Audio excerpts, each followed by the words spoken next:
చూస్తూ ఉన్నాం కదా, సెంట్రల్ లైబ్రరీ దగ్గర ఉన్నటువంటి పోలీస్ ప్రొటెక్షన్ ఎట్లా ఉందో మనకు స్పష్టంగా అర్థమవుతా ఉన్నది. వందలాది మందిగా పోలీసులు అయితే ఇప్పటికే మోహరించడం జరిగింది. పెద్ద పెద్ద భారీ గేట్లు సైతం కూడా ఎవరైతే ఇప్పటికే బీజేపీకి సంబంధించినటువంటి నేతలు పిలుపునిచ్చినటువంటి నేపథ్యంలో ఒక పక్కన ఇక్కడ ఉన్నటువంటి చుట్టుపక్కల ఉన్నటువంటి అశోక్ నగర్ కావచ్చు, ఇక్కడ పక్కన ఉన్నటువంటి ఆర్టీసీ క్రాస్ రోడ్ కావచ్చు, ఇక్కడ పక్కన ఉన్నటువంటి పోలీసులతో పాటు చాలామంది స్పెషల్ ఫోర్స్కు సంబంధించినటువంటి పోలీసులు సైతం కూడా ఇక్కడికి రావడం జరిగింది. ఈరోజు ప్రధానంగా వాళ్ళు పిలుపునిచ్చినటువంటి అంశం జాబ్ క్యాలెండర్ని రిలీజ్ చేయాలి. దాంట్లో భాగంగానే మరి వాళ్ళు ఉద్యోగాలు కూడా ఇవ్వాలి. 2 లక్షల ఉద్యోగాలకు సంబంధించినటువంటి విషయంలోనే ప్రధానంగా వాళ్ళు డిమాండ్ చేస్తూ ఈరోజు ధర్నాకు పిలుపునిచ్చినటువంటి సందర్భం కనబడతా ఉన్నది. సో ఎక్కడికక్కడ కూడా ఇప్పుడు ఏదైతే ఇక్కడ ఉన్నటువంటి సెంట్రల్ లైబ్రరీ ఏదైతే ఉందో ఈ సెంట్రల్ లైబ్రరీకి 4 దిక్కులో కూడా ఇటువంటి పోలీసు ప్రొటెక్షనే కనబడతా ఉన్నది. ఎక్కడికక్కడ కూడా ఈ సెంట్రల్ లైబ్రరీ వేదికగానే సెంట్రల్ లైబ్రరీలో ఉన్నటువంటి విద్యార్థులను తీసుకొని నేరుగా అశోక్ నగర్ చౌరస్తా దగ్గరికి వెళ్ళాలన్నటువంటి ప్రయత్నంలో భాగంగా వాళ్ళు ఒక పిలుపునివ్వడం జరిగింది. అంటే సెంట్రల్ లైబ్రరీలో ఎక్కువ మంది ఆ స్టడీ సర్కిల్లో చదువుకున్నటువంటి విద్యార్థులతో పాటు కొంతమంది విద్యార్థి సంఘాలకు సంబంధించినటువంటి నేతలు సైతం కూడా దీంట్లో ఉంటారు. వాళ్ళను కలుపుకొని ఈ బీజేవైఎంకు సంబంధించినటువంటి నేతలంతా కూడా ధర్నాకు పిలుపునివ్వడం జరిగింది. కాబట్టి ఇక్కడికి వచ్చినట్టయితే ఉంటే ఒకవేళ కనుక బీజేపీకి సంబంధించినటువంటి బీజేవైఎం నేతలు దాంతో స్టూడెంట్స్ కలిసి మళ్ళీ అశోక్ నగర్ చౌరస్తాలకు వచ్చినట్టయితే ఉంటే కొంత ఆందోళన ఉద్రిక్తమయ్యేటువంటి పరిస్థితి ఉంటుంది. కాబట్టి ముందుగానే వాళ్ళని ఈ యొక్క లైబ్రరీ దానికి రావద్దు, వాళ్ళని రానివ్వకూడదు అన్నటువంటి ఒక ఉద్దేశంతో ఈ యొక్క సెంట్రల్ లైబ్రరీ చుట్టూ ఈ విధమైనటువంటి ప్రొటెక్షన్ కనబడతా ఉన్నది. ఎక్కడికక్కడ కూడా సిఐలు, ఎస్ఐలు, ఏసీపీలు, డీసీపీలతో సహా చాలామంది ఇక్కడికి వచ్చి ఎవరైతే అనుమానం ఉన్నటువంటి వ్యక్తులు ఉంటారో అనుమానం ఉన్నటువంటి వ్యక్తులని ఇక్కడి నుంచి ఈ పరిసరాల నుంచి వాళ్ళని ఇక్కడి నుంచి పంపించేటువంటి ప్రయత్నం చేస్తూ ఉన్నారు. వాళ్ళ దగ్గర ఉన్నటువంటి ఐడి కార్డో లేకపోయినట్టయితే ఏమన్నా ఉన్నట్టయితుంటే మాత్రమే ఇక్కడికి లోపలికి అనుమతిస్తూ ఉన్నారు. ఇప్పటికే సెంట్రల్ లైబ్రరీలో ఉన్నటువంటి సెంట్రల్ లైబ్రరీ గేటుకి మెయిన్ గేటుకి తాళం కూడా వేయడం జరిగింది. అంటే అక్కడ ఉన్నటువంటి వాళ్ళని ఇక్కడికి, ఇక్కడ ఉన్నటువంటి వాళ్ళని అక్కడికి పంపించకుండా కానీ ఇక్కడ వాళ్ళందరూ కూడా అడ్డుకట్ట వేసేటువంటి ప్రయత్నం అయితే చేస్తూ ఉన్నారు. వాళ్ళని ఎవరు కూడా లోపలికి పంపించట్లేదు, కేవలం గేటు దగ్గర మాత్రమే ఆపేస్తూ ఉన్నారు. సో చూసుకోవచ్చు ఇక్కడ ఉన్నటువంటి పోలీసులు ఏ విధంగా మోహరించున్నారో మనకు స్పష్టంగా అర్థమవుతా ఉన్నది. ఇప్పటికే కొంతమంది బీజేవైఎంకు సంబంధించినటువంటి నేతల్ని కొంతమందిని అరెస్ట్ చేసినట్టుగా వార్తలు వస్తూ ఉన్నాయి. మరి కొంతమందిని సైతం కూడా అదుపులోకి తీసుకునేందుకు ప్రయత్నం చేస్తూ ఉన్నారు. కొంతమంది అక్కడి నుంచి ఏదైతే బీజేపీ పార్టీ సంబంధించినటువంటి ఆఫీస్ ఏదైతే ఉందో బీజేపీ పార్టీ ఆఫీస్ దగ్గర నుంచి వాళ్ళు ఇక్కడికి నేరుగా బయలుదేరి ఇక్కడ ఉన్నటువంటి సెంట్రల్ లైబ్రరీలో ఉన్నటువంటి విద్యార్థులను తీసుకొని వాళ్ళు అశోక్ నగర్ చౌరస్తా దానికి వెళ్ళి నిరసన వ్యక్తం చేయాలన్నటువంటి ఒక ప్రయత్నం చేస్తున్నట్టుగానైతే అర్థమవుతుంది. చూడొచ్చు ఇక్కడ ఎట్లా ఎంతమంది పోలీసులు ఉన్నారో మనకు దీన్ని బట్టి చూస్తే అర్థమవుతా ఉంది. చూస్తున్నట్లయితే నిరుద్యోగుల పేరు మీద అధికారంలోకి వచ్చినటువంటి కాంగ్రెస్ ప్రభుత్వం నిరుద్యోగులకు ఇచ్చినటువంటి హామీలను నెరవేర్చకుండా ఈ రోజు చూసుకున్నట్లయితే అసెంబ్లీలో కూడా వాళ్ళు నిర్మోహమాటంగా చెప్తున్నారు. ఇంకా సమయం పడుతుంది, ఇంకా నోటిఫికేషన్ ఏనికి అంటారు. మమ్మల్ని అడుగుతున్నాం. చూసుకోవచ్చు బీజేవైఎం సంబంధించినటువంటి కార్యకర్తలు అయితే మాత్రం పెద్ద ఎత్తున వందలాది సంఖ్యలో ఒకేసారి సెంట్రల్ లైబ్రరీకి అయితే వచ్చినటువంటి పరిస్థితి కనబడతా ఉన్నది. ఎక్కడికెక్కడ కూడా అరెస్ట్ చేసేటువంటి ప్రయత్నం కూడా జరుగుతూ ఉన్నది. చూసుకోవచ్చు ఇక్కడ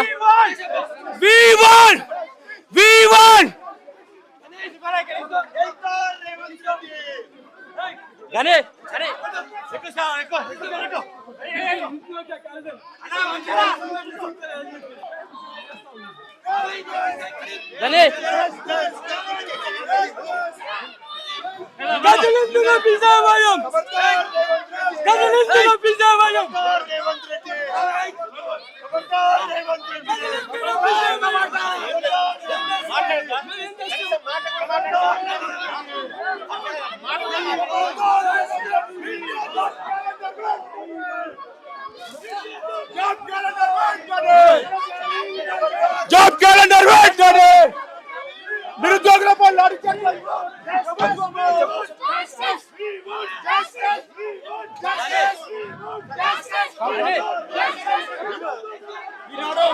జాబ్ క్యాలెండర్ విషయంలో నిరుద్యోగులు న్యాయంగా కొట్లాడితే శాంతియుతంగా అడిగితే లాఠీ చార్జ్ జైల్లో పెడతారు సన్నాసి రేవంత్ రెడ్డి. కబద్దార్ కొడక, మేము నీ ప్రభుత్వానికి గద్దె దింపుతాం, నీ ప్రభుత్వం తనలో గద్దె దిగబోతుంది. నువ్వు నిరుద్యోగులతో పెట్టుకుంటావా? పాలన చేతగానే ముఖ్యమంత్రి. ఖబర్దార్.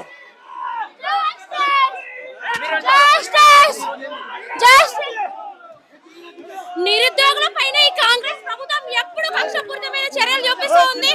శాంతియుతంగా చేయవలసిన దీక్షను కాస్త వీళ్ళు అక్రమంగా అరెస్ట్ చేసి ఇగో నిరుద్యోగులను ఇక్కడ బంధించారు. కొన్ని సంవత్సరాల నుంచి విద్యార్థులు ఈ లైబ్రరీ సెంటర్ లోనే జాబ్ల కోసం ఉద్యోగాల కోసం ఇక్కడ చదువుకుంటున్నారు. అలాంటి నిరుద్యోగుల పైన విద్యార్థుల పైన ఇలాంటి కక్షపూరితమైన చర్యలు ఎంతవరకు కరెక్ట్? రేవంత్ రెడ్డి ఖబర్దార్, నువ్వు ఇదే ఎలక్షన్స్ టైంలో ఇదే నిరుద్యోగుల దగ్గరికి వచ్చి నువ్వు ఓట్లు అడగలేదా? మాకు ఓటు వేయండి అని నువ్వు వీళ్ళను మభ్య పెట్టలేదా?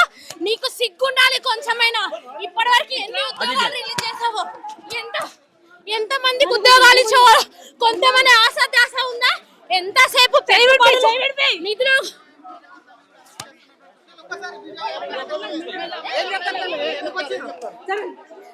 ఏదైతే కాంగ్రెస్ ప్రభుత్వం ఉందో ఇది విద్యార్థుల పైన నిరుద్యోగుల పైన ఎప్పుడు అరెస్ట్ చేసి నిర్బంధించడం జరిగింది. ఇదేమన్నా కాంగ్రెస్ ప్రజాస్వామ్యంలో ఉందా? నీకు సిగ్గుండాలి. నిరుద్యోగుల పైన సంవత్సరాలు తరబడి ఆ విద్యార్థులు చదువుకుంటుంటే వాళ్ళకు జాబులు లేక ఉద్యోగాలు లేక తల్లడిల్లుతుంటే వాళ్ళ పైన వాళ్ళని కొట్టి దుర్మార్గమైన చెల్లెలు నీకు ఎంతవరకు కరెక్ట్? సిగ్గులేని కాంగ్రెస్ ప్రభుత్వమా?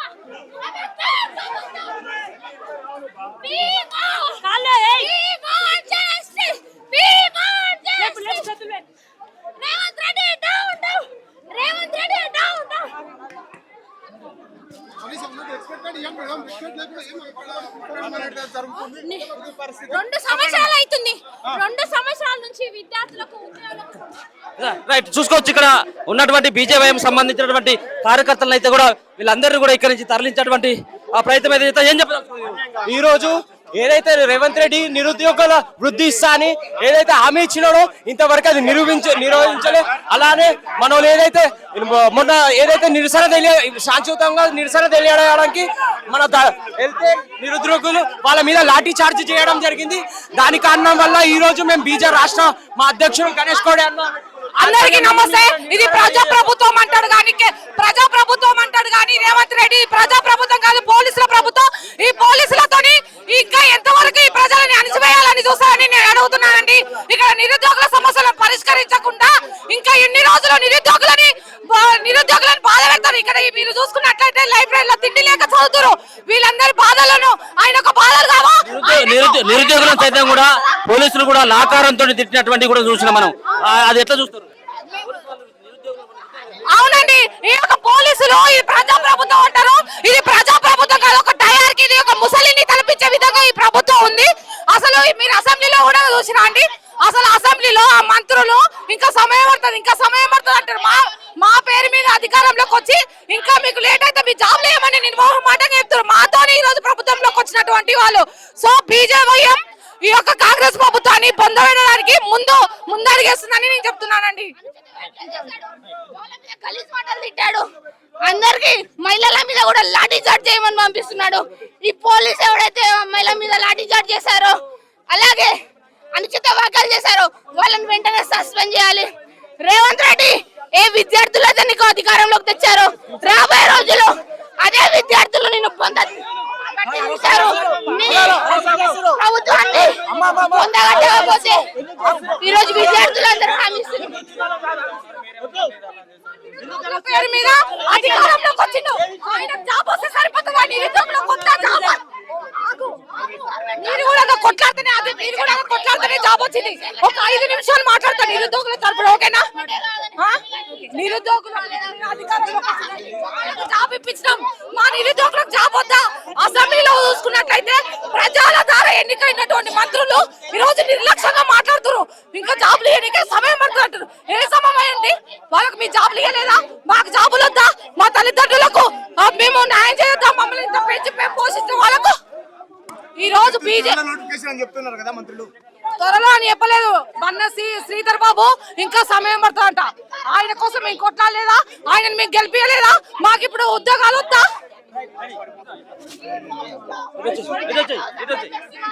కాంగ్రెస్ ప్రభుత్వం కోసం పనిచేస్తున్నారా అర్థం కావట్లేదు. నిండా విద్యార్థులు నిరుద్యోగులు ధర్నా చేస్తుండే వాళ్ళ మీద చెప్పి మరీ లాఠీ చార్జ్ చేపించారు. అలాగే ఏసీపీ ఆనంద్ అమ్మాయిలను చూడకుండా వాళ్ళ మీద గలీజ్ మాటలు మాట్లాడుకుంటూ అనువిక్త వ్యాఖ్యలు చేశాడు. ఆ ఏసీపీలని ఆ లాఠీ చార్జ్ చేసిన పోలీసులని సస్పెండ్ చేసేదాకా వదిలేము.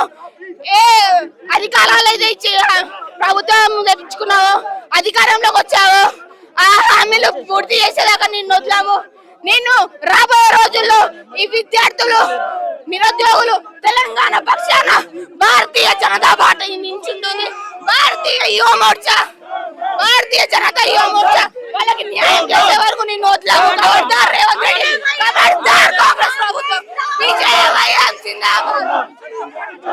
చూసుకోవచ్చు ఇక్కడ ఎక్కడికక్కడ కూడా పోలీసులంతా కూడా వీళ్ళందరినీ కూడా ఇక్కడి నుంచి తరలించేటువంటి ఆ ప్రయత్నం అయితే చేస్తా ఉన్నారు. ఒక ఉద్రిక్తమైనటువంటి పరిస్థితి సెంట్రల్ లైబ్రరీ దగ్గర కనబడతా ఉన్నది. ఇక్కడ మహిళలు ఎవరైతే బీజేపీ పార్టీకి సంబంధించినటువంటి కార్యకర్తలు ఎవరైతే ఉన్నారో వాళ్ళందరినీ కూడా ఇక్కడి నుంచి తీసుకెళ్లి స్థానికంగా ఉన్నటువంటి పోలీస్ స్టేషన్ కి అయితే వాళ్ళను తీసుకెళ్లినటువంటి ప్రయత్నం అయితే చేస్తా ఉన్నారు. సో మహిళల్ని సైతం కూడా వాళ్ళంతా కూడా ఇక్కడ నుంచి వాళ్ళందరినీ కూడా తీసుకెళ్తా ఉన్నారు. సో చూసుకోవచ్చు ఇక్కడ ఉన్నటువంటి బీజేపీకి సంబంధించినటువంటి నేతలు ఎవరైతే ఉన్నారో వాళ్ళతో పాటు చాలా మంది ఇక్కడికి బీజేపీ పార్టీ అండ్ ఇక్కడికి వచ్చినటువంటి ఎవరైతే ఉన్నారో ఇక్కడ కొంతమంది ఇక్కడ బీజేపీకి సంబంధించినటువంటి కార్యకర్తలు సైతం కూడా ఇక్కడ సో ఇక్కడ సుమ్మసిల్లి పడిపోయినటువంటి వాళ్ళది కూడా ఇక్కడ అయితే కనబడతా ఉన్నది. సార్ చూసుకోవచ్చు ఇక్కడ బీజేపీ పార్టీకి సంబంధించినటువంటి వాళ్ళంతా కూడా సో స్పృహ పట్టుకొని సో చూసుకోవచ్చు. సో ఇక్కడ ఉన్నటువంటి పోలీసులకి అండ్ ఇక్కడ వచ్చినటువంటి బీజేపీకి సంబంధించినటువంటి కార్యకర్తల మధ్యలో జరిగినటువంటి ఈ తోపులాట కూడా ప్రధానంగా కనబడతా ఉన్నది. దాంట్లో భాగంగానే వీళ్ళంతా కూడా ఇగో సుమదక్కి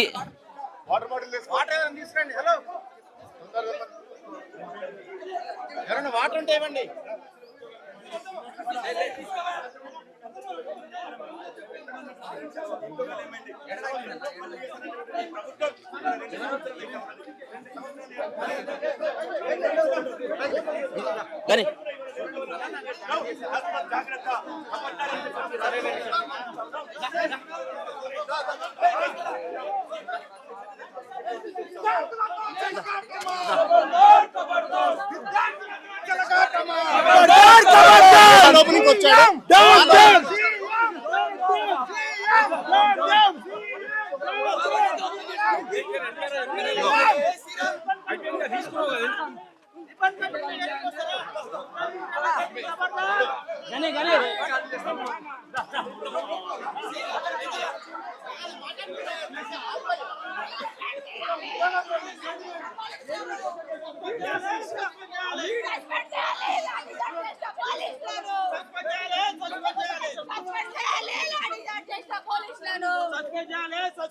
ఇప్పుడు నిన్న కూడా ఒక ప్రకటన చూసినాము. జాబ్ క్యాలెండర్ జాబ్స్ కూడా త్వరలోనే ఇస్తామని చెప్పేసి కూడా ప్రభుత్వం నుంచి కూడా ఒక ప్రకటన వచ్చింది కదా. అధికారంలోకి వచ్చి ఇన్నేళ్ళైనా కేవలం చేస్తాను చేస్తాను అని చెప్పుడు తప్ప ఈ రోజు వరకు రేవంత్ రెడ్డి చేసినది లేదు. ఈ రాబోయే రోజుల్లో కూడా చేస్తాను చేస్తాను అని చెప్పి రోజులు గడుపుదామని చూస్తున్నాడు రేవంత్ రెడ్డి. ఇన్ని హామీలు ఇచ్చిన ఒక్క హామీ కూడా ఇవ్వలేడు. ఎన్నో రోజులు తిండి తిప్పలు లేకుండా ఈ రోజు కుటుంబ సభ్యులను వదిలేసి తిండి లేకుండా హాస్టళ్లలో అరే మాకు రేపు జాబులు వస్తాయి కదా చదువుతాయి అని చెప్పి చదువుకున్న విద్యార్థులు, డబ్బులు లేకుండా నీళ్ళ మీద బతికి చదువుకున్న విద్యార్థులకు ఈ రోజు ఇచ్చిన హామీలు పూర్తి చేయమంటే ఒక ఐటీ మినిస్టర్ గారు చెప్తాడు జాబ్లు అనగానే గవర్నమెంట్ జాబ్లే కావు అని చెప్పి. అధికారంలో ఇచ్చినప్పుడే, అధికారంలో ఉన్నప్పుడు మాటలు చెప్పినప్పుడు ఏడవ అనుకున్నావు శశిధర్, ఐటీ మినిస్టర్ అయినావు, ఈ రోజు దొంగ హామీలు ఇస్తున్నావు. ఆ విద్యార్థుల్ని కనిపిస్తలేరా? ఆ విద్యార్థుల తల్లిదండ్రుల్ని కనిపిస్తలేరా? ఈ రోజు ఆ విద్యార్థులకు న్యాయం చేసే వరకు భారతీయ జనతా యువ మోర్చా వాళ్ళ తోడుంటుంది. భారతీయ జనతా పార్టీ వాళ్ళకి ఎలాంటి ఆపద ఉన్నా ముందు మేము ఉన్నామని వాళ్ళకి నించొని ఈ రోజు మీకు న్యాయం జరిగే వరకు మేము పోరాడతాం. మా మీద లాఠీ దెబ్బలు జరిగిన, మమ్మల్ని జైళ్ళల్లో వేసిన, మమ్మల్ని అరెస్ట్ చేసిన మీతోడు మేము ఉంటామని ఈరోజు హామీ ఇస్తున్నాం. రాబోయే రోజుల్లో రేవంత్ రెడ్డిని గద్ద దింపే ఉంచుదాం. రేవంత్ రెడ్డి ఎట్లా హామీలు నెరవేర్చాడో మనం కూడా చూద్దాం. ఖబర్దార్ రేవంత్ రెడ్డి, ఖబర్దార్ రేవంత్ రెడ్డి. ఇప్పుడు చూస్తే ఇది ప్రజాపాలన అనే కొత్త పెట్టిన అవసరం అక్కడ చూడండి. ఇది ప్రజాపాలన దొంగ పాలన. ఈ రేవంత్ రెడ్డి ఈ దొంగ సర్కారు చూస్తే కనుక పిల్లల పాలిట శాపమైండు. అదే చూస్తే కనుక రాహుల్ గాంధీ దొంగ ఏం చెప్పాడు? నేను వచ్చి ఉద్యోగాలు ఇస్తాను చెప్పి ఇదేనా? ఏసీబీ వాళ్ళు ఇష్టం వచ్చే పదాలతో మాట్లాడిందంట. ఇష్టం వచ్చి ఇది ఎందుకు పట్టుకుంటున్నావే? అరే ఎందుకు ఎందుకు సార్ ఎందుకు ఎందుకు సార్ అలా ఏమో తప్పు చేసి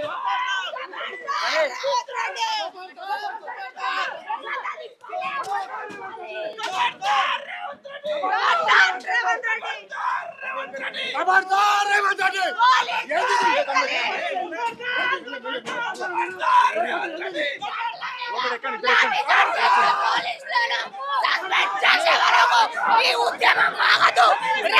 రెడ్డి. గత దింపే వరకు ఇలానే ఉద్యమం సాధిస్తాము.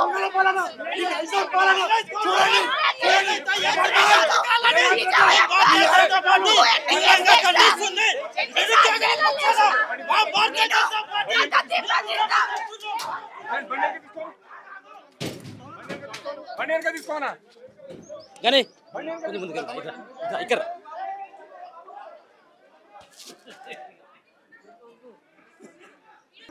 సో మొత్తానికైతే మాత్రం బీజేవైఎం సంబంధించినటువంటి నేతలైతే మాత్రం మనం అనుకున్నటువంటి విధంగానే ఇక్కడ చిక్కరపల్లి లైబ్రరీ దానికనైతే కొంతమంది మహిళా సంబంధించినటువంటి నేతలతో పాటు మరికొంతమంది చాలామంది దాదాపుగా 100 మంది వరకు బీజేవైఎం సంబంధించినటువంటి నేతలంతా కూడా సెంట్రల్ లైబ్రరీ గేట్ దగ్గరికి అయితే రాగలగడం జరిగింది. ముఖ్యంగా ఇచ్చినటువంటి ఏదైతే ప్రభుత్వం ఇచ్చినటువంటి హామీ ఏదైతే ఉందో 2 లక్షల ఉద్యోగాలు, ఏటా 2 లక్షల ఉద్యోగాలకు సంబంధించినటువంటి విషయంలో ప్రభుత్వం ఎక్కడ కూడా చిత్తశుద్ధితో వ్యవహరించట్లేదు. అందుకని చెప్పేసి బీజేవైఎం బీజేపీ పార్టీ ఖచ్చితంగా ప్రభుత్వానికి సంబంధించినటువంటి హామీలపైన నిలదీస్తూనే ఉంటుంది. ముఖ్యంగా నిరుద్యోగులపైన ఇటీవల పోలీసు అధికారులు చేసినటువంటి వ్యాఖ్యలు కావచ్చు, మరొక పక్కన ప్రభుత్వం నుంచి ముఖ్యంగా శ్రీధర్ బాబు చేసినటువంటి వ్యాఖ్యలు, ముఖ్యమంత్రి రేవంత్ రెడ్డి ప్రభుత్వ ఉద్యోగాలు అందరికీ కష్టమే అన్నటువంటి చేసినటువంటి వ్యాఖ్యల నేపథ్యంలో ఒక పక్కన బీజేవైఎం సంబంధించినటువంటి నేతలంతా కూడా దీన్ని ప్రతిష్టాత్మకంగా తీసుకొని ఇక్కడికి వచ్చి వాళ్ళు ఆందోళన కార్యక్రమానికి అయితే పూనుకోవడం జరిగింది. కాసేపటి క్రితమే వీళ్ళందరినీ కూడా ఇక్కడి నుంచి తరలించేటువంటి ప్రయత్నం చేయడం జరిగింది. బీజేపీఐఎం సంబంధించినటువంటి నేతలంతా కూడా చాలా మందికి ఇప్పటికే ఒక పక్కన వాళ్ళందరి దగ్గర ఉన్నటువంటి చాలా మంది కొంతమంది బీజేపీఐఎం సంబంధించినటువంటి నేతలు మూర్చపోవడం జరిగింది. కొంతమంది షర్ట్స్ కూడా చినగడం జరిగింది. మహిళలకు సంబంధించినటువంటి బీజేపీఐఎం సంబంధించినటువంటి మహిళలకు సంబంధించినటువంటి కార్యకర్తలను సైతం కూడా మహిళా పోలీసులు సైతం కూడా వాళ్ళందరినీ అదుపులోకి తీసుకొని ఇక్కడి నుంచి అయితే తరలించేటువంటి ప్రయత్నం అయితే చేయడం జరిగింది. ఏదేమైనప్పటికీ కూడా రానున్నటువంటి రోజుల్లో ఖచ్చితంగా నిరుద్యోగుల పక్షాన ఉద్యోగాలకు సంబంధించినటువంటి విషయంలో ప్రభుత్వం ఇచ్చినటువంటి హామీలు ఏవైతే ఉన్నాయో ఆ హామీలు నెరవేర్చేంత వరకు సైతం కూడా బీజేవైఎం బీజేపీ పార్టీ ఖచ్చితంగా వాళ్ళకి తోడు ఉంటుంది. మేము ఖచ్చితంగా కొట్లాడేటువంటి ప్రయత్నం చేస్తాం. ఈరోజు రేవంత్ రెడ్డి మాట్లాడినటువంటి మాటలు కావచ్చు, శ్రీధర్ బాబు చేసినటువంటి వ్యాఖ్యల నేపథ్యంలో నిరుద్యోగులను మోసగించేటువంటి ప్రయత్నంలో భాగంగానే ప్రభుత్వం వ్యవహరిస్తుందన్నటువంటి భావాన్ని బీజేవైఎం సంబంధించినటువంటి నేతలు అయితే వెల్లడిస్తా ఉన్నారు. చూస్తూనే ఉండండి మన తెలుగు.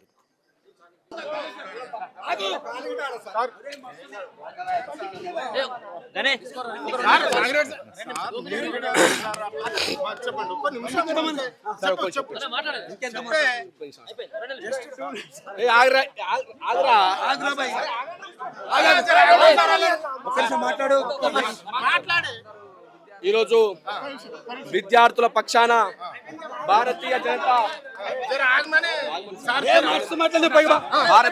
యువ మోర్చా ఆధ్వర్యంలో ధర్నా నిర్వహిస్తూ అన్యాయంగా ఈ కాంగ్రెస్ పార్టీ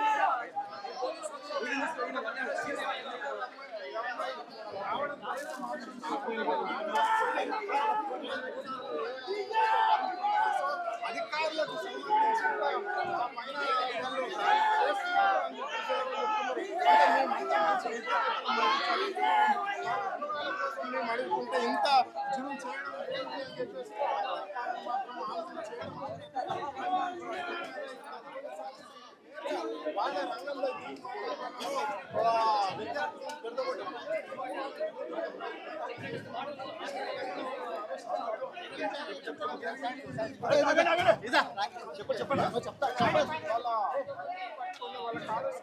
ఈసారి లేదు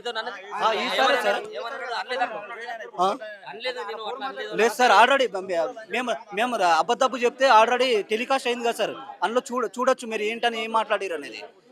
నిరుద్యోగుల పైన పోలీసు అధికారులు ఈ విధమైనటువంటి దూషణలు చేసుకుంటారు అంటే ఇంత నియంత్రితంగా వివరిస్తుందంటే నాకు అర్థం కావట్లేదు సార్. ఫస్ట్ ఆఫ్ ఆల్ ఒక ప్రభుత్వ ఉద్యోగాలు ఉండి ఇలా ఇంత లంచోడుకాని మాట్లాడడం ఏమాత్రం కరెక్ట్ కాదు సార్. అట్లా మాట్లాడద్దు. ఒక ప్రభుత్వ ఉద్యోగాలు ఏమంటారు ఆ స్థాయిని కలంకం చేసినట్టు ఉంటుంది. ఎప్పుడైనా మాట్లాడుకున్నప్పుడు ఒక పద్ధతి విధానం అనేది ఉంటుంది. ఒక డ్రెస్ కోడ్ ఉన్నప్పుడు దానికి ఒక విలువ ఉంటుంది. ఆ విలువ తెచ్చుకునేలా ఉండాలి. ఇప్పుడు ఆయన మీ ముందే ఉన్నాడు కదా, ఎందుకన్నారని చెప్పేసి మేము అడిగితే నేను చెప్పలేనండి అంటుండు ఆయన. మీరు కూడా అంటున్నాను అంటుండు. మేము ఎందుకు అంటాం సార్? మేము చెప్పినట్టు సాక్ష్యాలు చూపించండి. మీరు చెప్పినట్టు మేము సాక్ష్యాలు చూపిస్తాము.